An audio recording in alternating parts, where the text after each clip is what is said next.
So let's get into a couple headlines. The first and foremost, this was another thing that kind of came down while we were in coaching convention, while we were off, is that our good friend, friend of the program, Neil Beasley, at Neil Bees on Twitter, he's been doing the DQ Big Game of the Week for a couple of years. That's true. And by for a couple of years, I mean do you know Rick Renner used to do DQ Big Game of the Week? I did not know that. I did. Wow. I learned that. Can we get some old tapes of that? Boy, I bet we could. I bet that'd be fun. I bet we could. I bet that'd be fun. So they've revealed the schedule.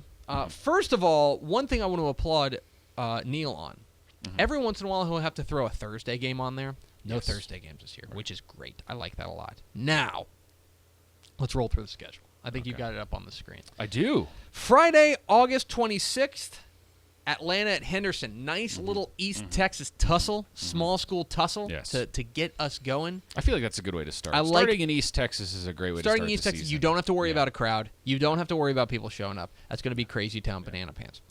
Second week, week 2, Friday, September 2nd. Yes. Mathis at Odom. Now this is how you know that Neil Beasley and company knows his stuff. Are aficionados. Yes. Okay? It would be real easy to go to the average person goes, Odom? I think it would be real easy to go to a San Antonio or to go to a DFW game. Oh, sure. It would be real easy to go to a Houston game. Oh, yeah. Mathis and Odom is such an awesome deep cut. Here, I am in awe of Neil Beasley. Mathis and Odom is going to be great, and Odom's going to be going freaking berserker. Right. Okay? It's going to be great. All right. Yeah, and if you don't know, Odom's offense might be the most exciting in the Michael state. Everett and company. The one that you have never heard of that would be a blast to watch. They're going to light the world on fire. It's going to be the best highlights ever. No question. All right. Friday, September 9th. Getting back into big schools, it's one you can't pass up. Katy at the Woodlands. Right. First of all, it's Katy going on the road, the defending champs, go on the road to the team that has really, in the past few years, given them the best run for their money outside of Cedar Hill, basically. Katy and the Woodlands will be great. I believe last year was 14-7 was the final score. I expect nothing less from and this is the year that we talked with Coach Mark Schmidt from the Woodlands. This is the year they've got the quarterback, they've got the offense, they've always had the defense. Yes. Can they put it together offensively against the big bad Katy Tigers? Yes. Now he's in Houston. All right, so I wish I had a map here. So so we're just following him around the state. I'm trying to do it to camera. So let's say this is Houston. I think I've got, no, this is wrong. This is Houston. There you go. Now your hand's actually in the screen. Okay. Yeah. This is Houston. He is going from Houston to Canadian, which is basically like right. Someday we'll get like a very expensive graphics program that'll have like a little bus with a rocket behind it. Okay, so they're going to Canadian, which is at the very tip top of Texas, for another fantastic game. Stratford and Canadian, huge rivalry game. Super fun. No love lost between these two teams. Canadian moving up a classification, so they won't have Stratford in their district anymore. This is going to be fantastic. Yeah. Then, because he's a crazy person, he is a crazy. Neil Beasley has decided to go from Canadian. I hope my hand's out of screen. Is it? Yeah, it is. Good. Yeah. All the way from there down to here. Okay? He's going from Canadian to Harlingen. Yeah. To Harlingen South. Harlingen at Harlingen South. The new kind of Harlingen cross-town rivalry. Going to be a lot of fun down there in the valley. They love when Neil Beasley and company roll down there. Going to be a lot of fun. From there, it's a little bit more of a casual trip. Yes. Week 6, they're going to San Antonio Churchill at San Antonio Reagan. Yeah. It'll be a great game. A little bit more of a relaxed trip from there. Yeah. By the way, they don't stay there the whole week. I'm just saying that. Well, that actually kind of makes the travel even more ridiculous. Exactly, because they're coming back to Dallas for that.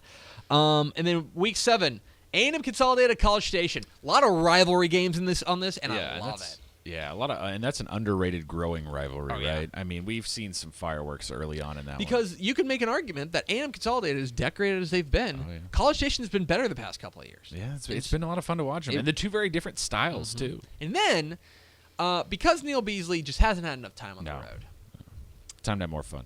Week 8, October 14th, El Paso Americas at El Paso Eastwood. Sure. First of all, great game. Right. Second of all, holy crap, that's a long way. It's a long way. That's a 10-hour drive to El Paso. Yeah. Make this one count.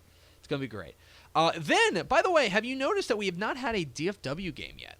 And really, this is the hipster big game of the week. I would not. Yeah, I would not. I like it. I would not classify even week 9 as DFW. Kennedale visits Mineral Wells, which should be a fantastic game. What does Kennedale look like without Q Wadley? Mineral Wells has a ton of firepower offensively. Should be a lot of fun for Week 9. Week 10, another great deep cut. Giddings at LaGrange. Oh man. J.K. Dobbins on deck. Going to be a lot of fun. Giddings at LaGrange. And then Week 11, they leave it open for a fan vote, which is probably smart. So if you want, start voting for him to go to a game like on the moon. Because at this point, this is the only place he hasn't gone. Is the fan vote a normal thing? Do they normally do it at the end of it? I think this is the first time. This is the first time I've seen it. I'm sure they've done it before. But, I think that's smart because you have run into situations in the DQ Big Game of the Week. And we've done it when we do the DCTF Road Tour. That we want to pick out really good games.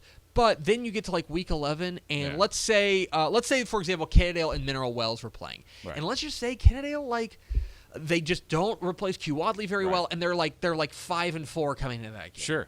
Going up against Mineral Wells, who's like 9-0 or something like that. You can't really change it out. This is very smart because then what you could do is you could pick 5 games that you know are going to be good, and then you can say, all right, where do we go? That's very, very smart.